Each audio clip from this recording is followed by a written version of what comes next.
Good morning, Dublin. How are you guys doing? Great. So I'll stand here for just a couple of seconds for the photos, but I don't think I'll be standing here, to be honest. So let's kick this off for real. So in case you want to take a few pictures, ladies and gentlemen, good morning. But no, that's it. So is there a clicker for me? Let's see where that is. There we go. So I'm really glad to be here, back to Dublin. What a great opening, great speakers that are here. And so basically, I'll be talking about, let's see if this works. There we go, the big button, always, the call to action, the big green button, that's the one you should click. So I'll be talking about the rise of the digital disruptor, right? And my handler basically is @Saneback. If you think I'm great or I'm doing really, really bad, please also include the hashtag so everyone knows what I'm doing.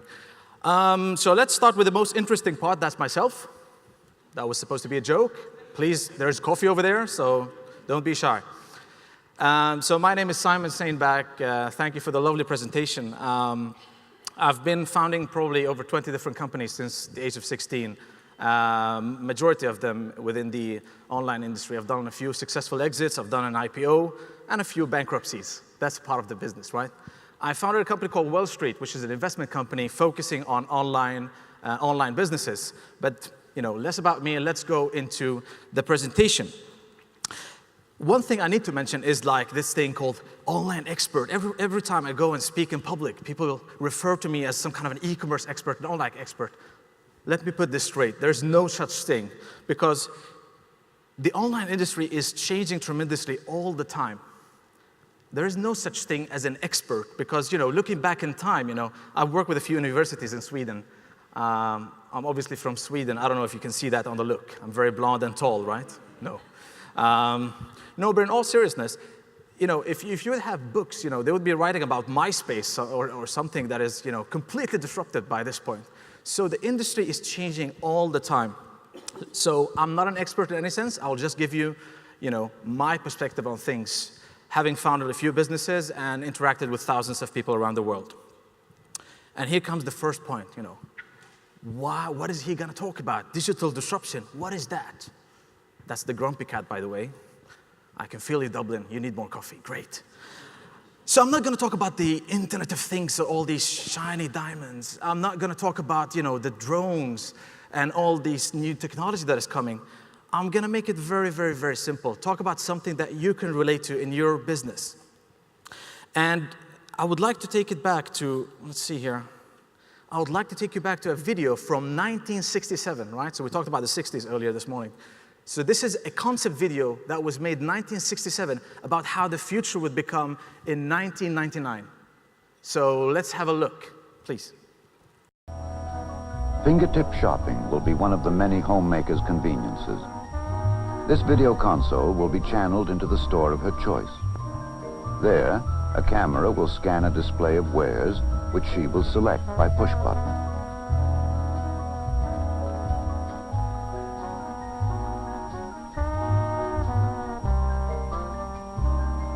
Another part of this console is a household monitor screen, which maintains a watch on critical areas in the house, swimming pool, or yard.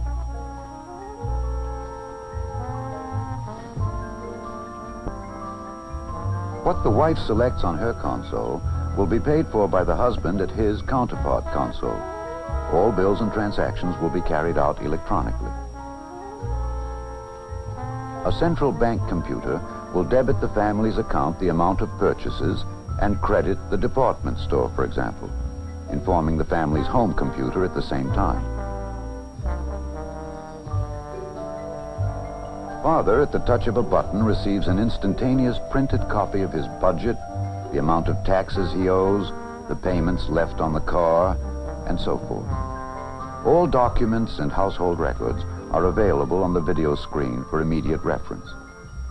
Also at his disposal is an electronic correspondence machine, or home post office, which allows for instant written communication between individuals anywhere in the world. Enough. So there we go. I love the part about the wife and the husband paying for what the wife bought. Sounds very familiar. No, not politically correct. So the future is basically here, right? So this is kind of sets the temperature for what I'm going to talk about now. So basically, looking at it from one angle is, what kind of trends are emerging at the moment? So some of the biggest online trends that I'm seeing in the businesses I'm running and I'm involved in is basically, the first one is mobile. So if this is news to you, you probably just woke up out of a coma. I don't know. Also, basically, the consumer behavior is changing, and it's changing tremendously and very quickly. We have like an app called Wish from China, basically, connecting the consumers directly with factories in China. That app made the Chinese market become the most popular market, going from place number 15 in Sweden to the second, and now it's the most popular country to buy from outside of Sweden, which is insane looking at the time frame. So the consumer behavior is changing. Of course, online is going offline, and offline is also at the same time going online. E-commerce is going global, and I think the European Commission, looking from a European perspective, is kind of, taking away the borders between the countries, and which is very, very great, because suddenly, you have, you're going global, and you don't have these limitations that you had back in time. And the last part is, we're seeing the companies that are successful, they're either infrastructure companies, building an infrastructure. Let's take Amazon as an example. They're so big, they cannot fail. They have a huge infrastructure. At the same time, there are brands, and we see that brands are also trying to own the whole supply chain, right? They have the wholesale, but they're trying to own the retail part as well. And then you have the discovery companies that are helping consumers to find what they're looking for.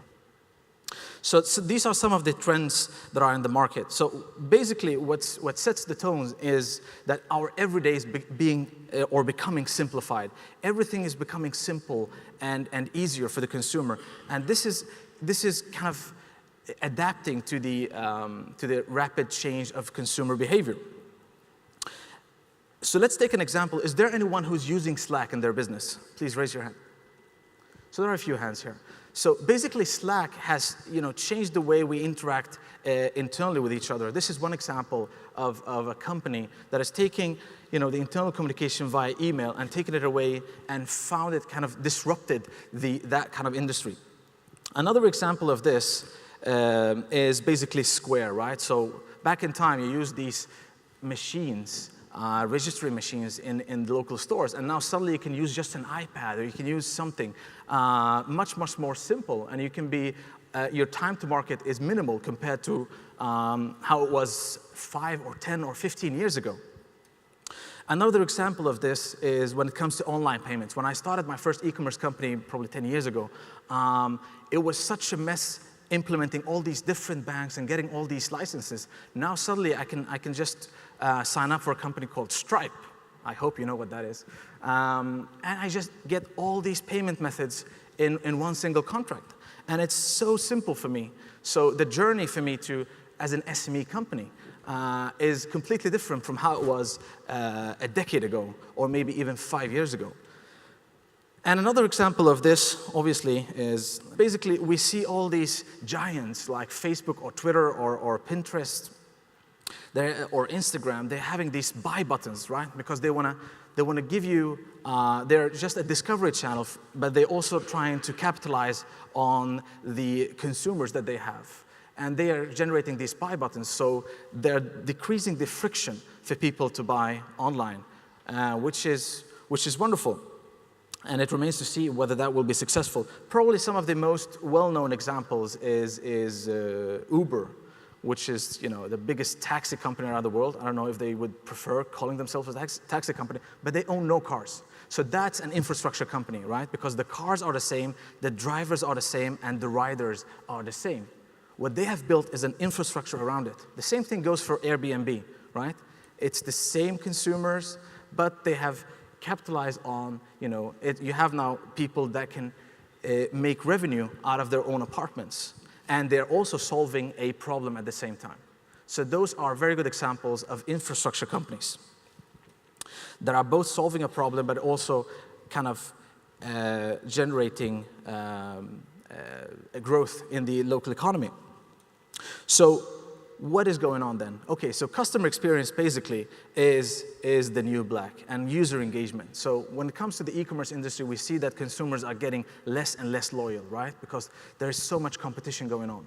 And I'll come back to that in a few minutes. So the customer experience is kind of key in this aspect in order to increase the customer loyalty. So, and this is an advice that I usually give to the entrepreneurs that I have in our house. So understanding the product and customer journey is key in order to understand the business model implications. So you kind of need to understand, you need to see it, you need to put the eyes of the customer rather than just thinking inside of your technical bubble. So that's quite essential for success. And another thing that we also mention quite often is knowing your customer is hygiene level, while knowing your customer to be is key. So there's a huge difference in this, trying to understand who your current customer is and trying to predict who your customer will become. So there's this quote, and I have it in my office, just as an example for all the entrepreneurs we have in the incubator. And it says the following: if you seem to know me and talk to me the way I want, I will like you. So that kind of sets the tone for all those companies that are consumer-driven, that are trying to disrupt the industry in a way or another. A good example of this, if you look, for example, of online shoppers. So over half of those believe that retailers who personalize the shopping experience provide a valuable experience, right? So this is basic. At the same time, looking at the online marketers, they understand also the importance of personalization, right? Giving the right experience, showing the right product to the right customer at the right time. But there is a problem here. Over half of those, they don't know how to implement it. So they understand the importance of it, but I have no clue how to solve it. And the answer is very simple. See it from your customer's point of view. It's all about the customer. Don't think of what kind of new emergent technology is the most common one, or which people should I have on board. It's not about that. It's not about the product always. It's all about the customer. That's where you should start your focus. A very good example looking overseas, look at in the US, over 87% of millennials, and now you've heard the word millennials so many times, it's becoming a buzzword somehow in Europe. So millennials are the younger generation, somewhere between 15 and 25. 87% of them are saying, smartphone never leaves my side. They cannot live without their phones. And a very simple reason to this is through this small device that is actually more powerful than the machine that put man on moon. If we did that, you can ask Donald Trump. I don't know, I think he has his own conspiracy theory. That was supposed to be a joke. I like you guys. Good morning. No, but I can do everything through this small device, right? I can check the weather, I can read my books, I can set my alarm clock. Everything is squeezed into this little tiny device. And looking at a few figures from Google, we're interacting with our smartphones over 150 times a day. Think of it. Every time you're getting a notification, you're getting an email, you're interacting with your phone. So over 150 times on average. Looking at the millennials only, this number has increased tremendously. So we're doing everything online through these smart devices. And that kind of, created a phenomenon. And this might sound like a joke, but it's actually real. So there are people who are afraid of spiders. There are people afraid of various different things. But there are also people who have nomophobia. And nomophobia is, fear of being without mobile device or a power source or service area. This is real. I know a lot of people, probably including myself. I'll never admit it. So nomophobia is becoming a new thing, right? We cannot live without those phones. And we saw the figures from the US.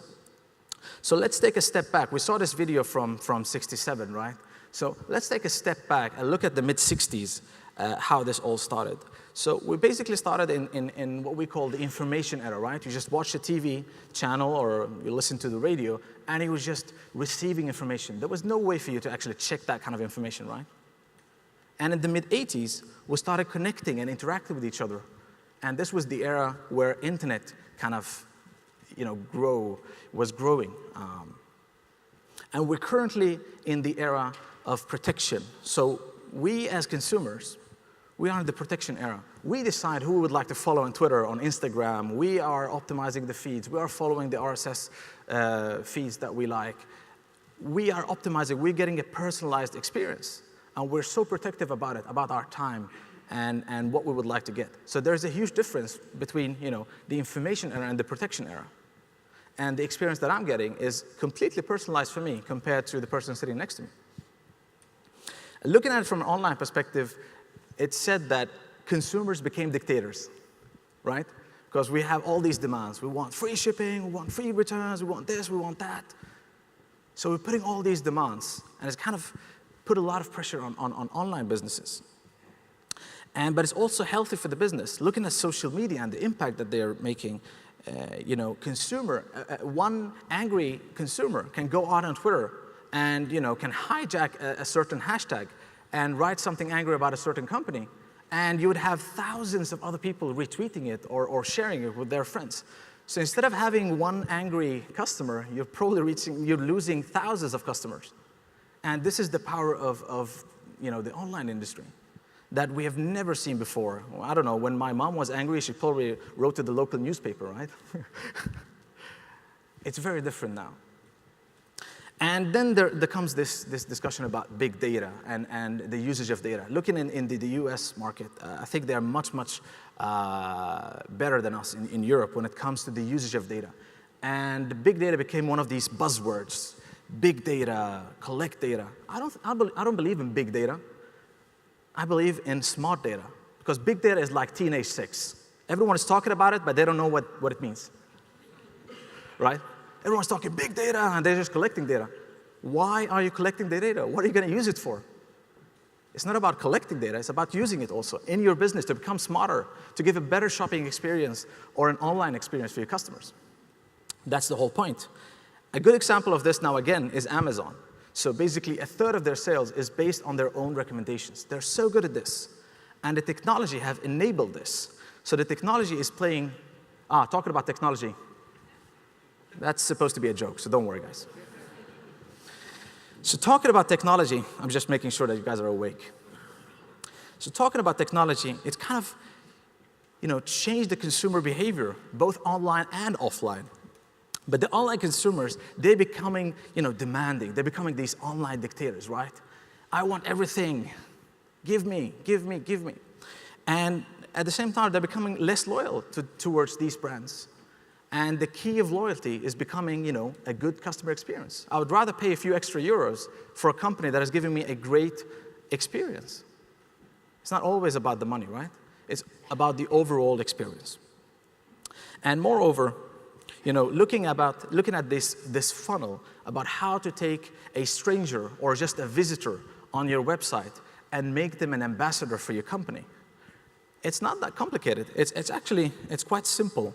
This is a picture from HubSpot, showing you how to attract, convert, close, but also delight a stranger to become an ambassador for your company or a promoter for your company. And this is actually an internal slide from one of my companies that I thought, screw it, I'll just share it. So this is an internal slide that we had in one of our companies of how to work and how to kind of become a digital disruptor. So we looked at the past, and we saw ourselves like, we're looking at things from point of difference. And we said, hey, we want to see this from a point of view. I don't want to have employees. I had employees that didn't even want to share on their Facebook that we had a certain campaign, or they were not even proud of the company. And I thought, we should start from inside out. So I sat with those people, and I was like, what are you ashamed of working at my company?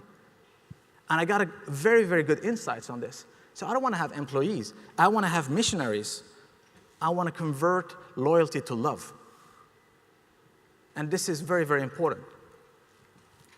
Looking from an online marketing perspective, back in the days, I used to buy all these huge banners with millions of impressions, right, from different websites. And that kind of changed because we're becoming smarter, right? We're buying clicks, or we're paying CPA, so cost per acquisition. Because if you generate traffic for me that sells, I'll give you a piece of the cake. So also we're becoming smarter when it comes to online marketing.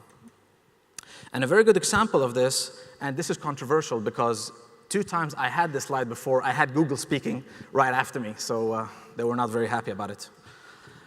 So in my previous company, 50% of my marketing budget went to one single company. Guess which? I'll not tell you. Just look behind me. And they're capitalizing on this huge traffic that they have and the influence that they have.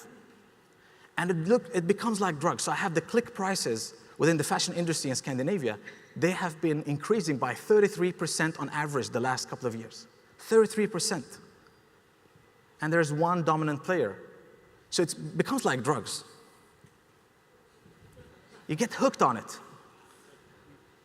Thank you for not censoring that. I promised the organizers to not swear. But fuck it. No, but in all seriousness, you need to give a great shopping experience. You need to give great content for the users. Because great content is the best sales tool in the world. And that will differentiate you. So what I usually talk about is the wow experience. You need to give your customer, you need to wow your customers. Everything from the online experience to the last mile, to them receiving your service or your product or whatever that is.